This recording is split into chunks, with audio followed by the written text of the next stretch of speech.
Ko, dumaan sa tamang proseso yan, malinis sila, lahat dito, okay. In-award ninyo sa KMTD ng 9.2 billion. Teka, Mayor, siguro naman, anong meron si MTD, meron din kami. 5 billion na lang kami, at least nakatipid ang Pilipino ng 4.2 billion, yes or no? Ako ba? Ay ba kayo? Si Raulo, matapang ba ako? Napapasok ako sa 9 billion na project na hindi ko alam kung ano ang hangganan. Natural, hindi ako papasok. Tama ba? Natural, panalo na sila. Dahil walang kalaban ng manok nila eh. Paano makakalaban ang manok? Paano makakalaban kaming mga kontraktor sa manok nila? Eh, ang manok nila, ha? Nakaupo sa pugan. Eh kami, naghahanap pa kami ng pugan. So, balik na lang tayo dito na lang tayo sa sistema. Swiss challenge dapat ang unsolicited proposal. Ang pagkakamali ni Rico, hindi niya akalain na merong tao sa City Hall, binigyan ako ng kopya, Xerox copy ng buong kopya ng bid. Yan, problema, wala na yun. Medyo, actually, ayaw talaga ng pamilya ko na sasagot-sagutin ko pa ito o whatsoever, umarap sa inyo, no? Pero, ang tawag kasi dito, ayaw ko ba yung inumpisan ko, hindi ko tatapusin. Well, nandito na rin ako, haharapin ko na rin itong lahat ng katotohanan. Okay? To be honest, wala talaga sa interest namin na makikipag-aaway o sa gobyerno. Wala namang kumapapala. Ngunit, sa katotohanan, hindi nila kami binigyan ng tsansa. So, ano bang natitira sa akin? Siyempre, kailangan mabuhay din ako. Kailangan pagtanggol ko sarili ko, di ba? Kaya nga, napilitan talaga ako, no? Lumaban.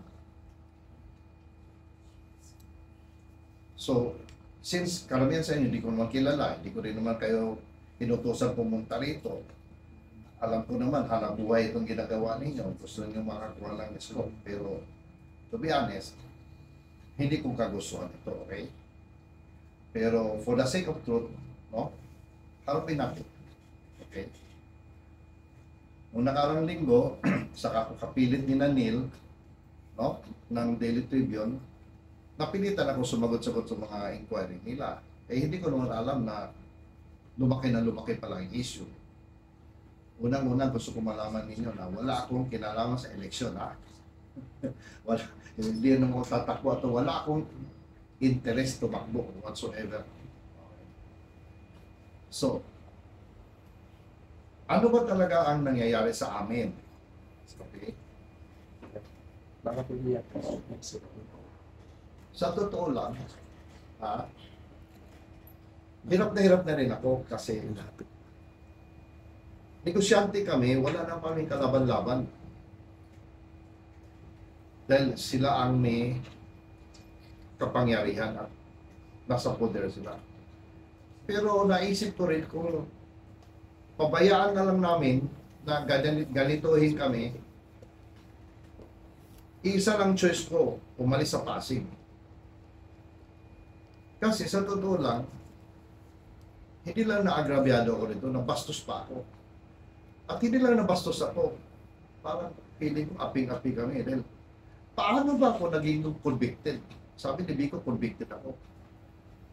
Isipin mo ang isang mayor, napakaraming pera. Napakaraming pera sa disposal niya. Dapat mag-hire siya ng matino at matalinong konsultant at advisor. Hindi mga gago. Dahil, isang pagkakamali ni Vico dito, hindi naman kami bobo at gago na pwede nga tarantaduhin. Pero hindi rin kami tarantado ng bubulo o gumagaw ng katarantaduhan. Ang umpisa ng problema ko rito sa Pasig ay droga talaga, walang iba, droga. Gusto ninyo magpakitaan tayo ng dokumento ngayon. Pero laktawan na lang natin ito lahat, okay? Pupunta na ako ngayon dito sa pinaka-ano namin ni Neil. Nagulat ako, Neil, doon sa request mo na ma-interview ako last time, no? At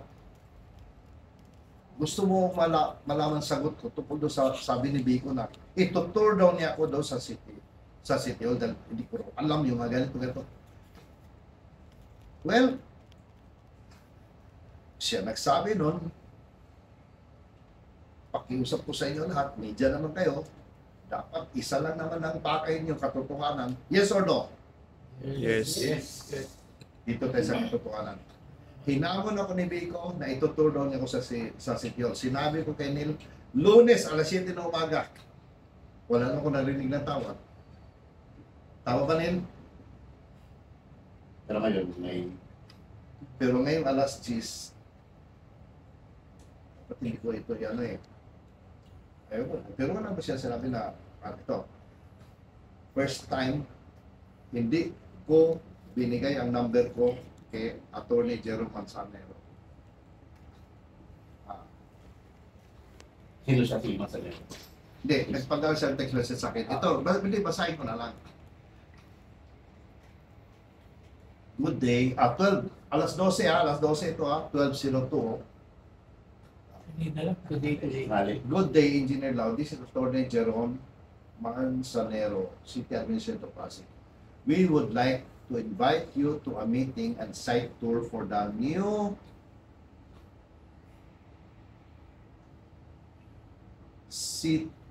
Pasig City Hall project on Wednesday, 14 May 2025.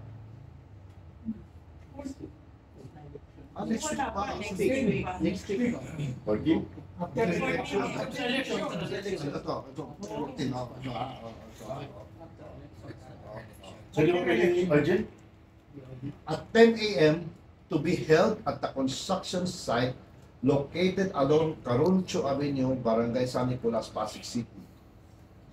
Inaakit ko lang yung mga. Should you need further details or assistance, please feel free to reach me through this number. So, nalaman ko number niya ito. Okay. Maraming salamat po and God bless.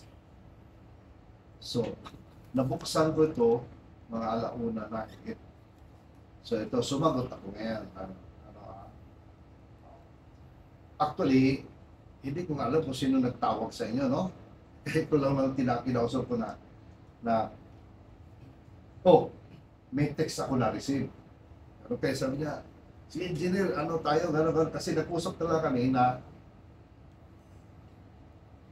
alas 7 ng umaga ng Lunes, hamunin ko si Biko, doon kami magkita sa City Hall. Para once and for all ba, mahirap naman yung puro na lang tayo kwento-kwento, tama ba, di ba? Pero sa akin, yes or no, bahala lang, no? Pero at least sumagot sila. So, tinext ko si Nila. Ito ano. So, ito, sumagot ako 152 ito. Good afternoon. Thanks for the invitation. It's an honor to accept your invitation as it could shed light to the controversy regarding the Pasig City Hall project. Kindly bring with you the complete floor plan of the whole project and bring with you the project manager, the city engineer, the contract manager, as to brief us and shed light to the valid complaint by Pasig constituents. I'm so glad that the mayor's office resort to transparency in resolving this issue. Papayag ba kayo hindi? Di ba normally, sino yung pinakawabang bidder yun? Basta lang na quality yung nagawa. Supposedly, lalo pag private. Pero sasabihin naman nga, hindi, sa gobyerno, may batas tayo, may patakaran tayo, meron ano. At saka, bumaba pa si Arcangel dito, si St. Michael dito, binibless pa yan, ano, ando na tayo. Ang tanong ko, simple lang. Dumaan ba sa tamang bidding itong project nito? Sabi nila, yes, hindi totoo yun. Kasi, ilan kami mga kontraktor gusto pumasok dyan, hindi kami makakuha ng tamang impormasyon. Anong ibig sabihin nun? Binablock nila. Now, ako ba sira ulo, matapang ba ako? Napapasok ako sa 9 billion na project na hindi ko alam kung ano ang hangganan. Natural, hindi ako papasok. Tama ba? Natural, panalo na sila. Dahil walang kalaban ng manok nila eh. Paano makakalaban ang manok? Paano makakalaban kaming mga kontraktor sa manok nila? Eh, ang manok nila, nakaupo sa pugan. Eh kami, naghahanap pa kami ng pugan.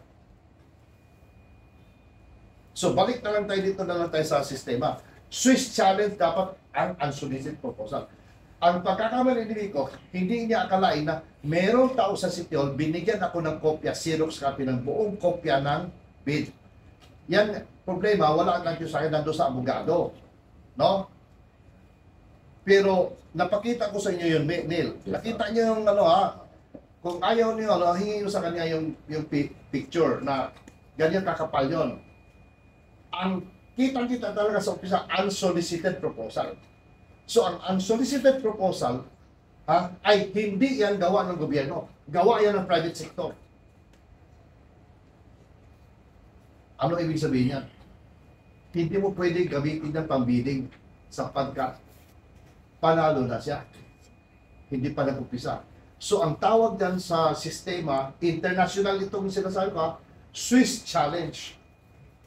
Kaya dito pa lang, pangalawang mali na naman ito na nabi ko. Swiss challenge. Dapat ang unang mali na bidding sila. Pangalawa, hindi sila nanduman sa Swiss challenge. Dapat Swiss challenge muna yan. Ibig sabihin, kung may contractor, kung CMTD nag-offer ng 9.6 billion peso sa proyekto, pag another contractor mag-offer ng 9.5 billion, dapat hindi pwede baliwalain ng mayor's office yung 9.5 billion na offer. Naintindihan naman niyo? Eh lalo na ngayon ako, sige, ako 5 billion na ako. Tapos sasabihin niya, hindi ka qualified kasi hindi ka gwapo, hindi ka okay, sige lang, mag-ban kami, sige. Ano ibig sabihin ng ban? Hahanap ako ng private na banding company, no? Okay. 9.2 billion, no? Magbibid ako 5 billion. Magbaban ako ng 5 billion. Pag hindi ko matapos, embargohin ang ban ng mayor, embargohin naman ng banding company ang ari-arian ko. Sunod na araw, sa kalye na ako matutulog. Pwede nyo na ako dalawin doon. Tama ba? Ako ba, kung may masama akong halin, papasok mo ako sa gano'n? Tingin nyo? So, fair, tama ba? At saka ito, international practice ito. Bakit hindi lang ginawa yan?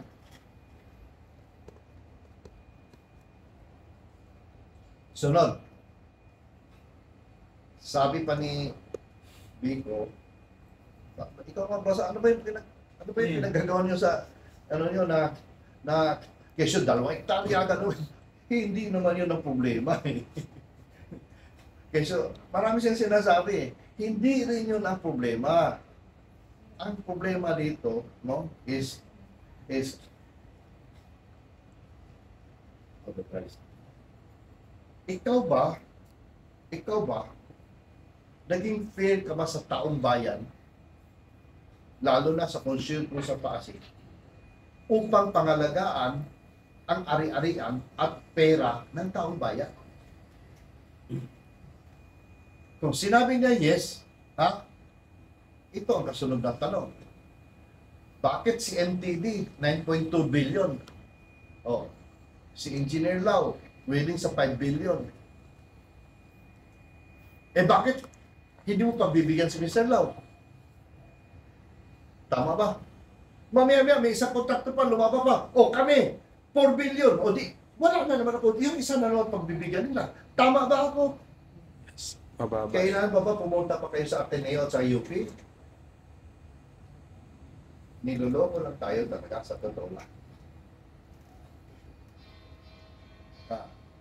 So maganda dito, okay. Problema ito, kahit na makita pa kami ni Mayor Manzano sa City Hall, ano ba ipapakita nila sa akin? Ano ba pakita mo na sa akin doon? Ha? Ha? Ang mata ko may diferensya, ha? Lagi yung taga. Yan. Isang tumpok na lang lang. Pero sana yung dagang ang dagang bukit pwede kainin, di ba? Kasi ang ipis, ang alam ko pag walang pakpak pa, pwede pag medisina daw. Di ba? Yung nakikita rin sa mga sine, sa TV ba yung kinakain ng ipis, di ba? Anyway, balik tayo dito sa ano. Ano ba talaga ang gusto mo? Bakit ba pinag-initan mo 9.2 billion? Napakabilis naman ninyong inawa niya. At bakit ba wala kaming tsansa? Okay. So, ipagtabi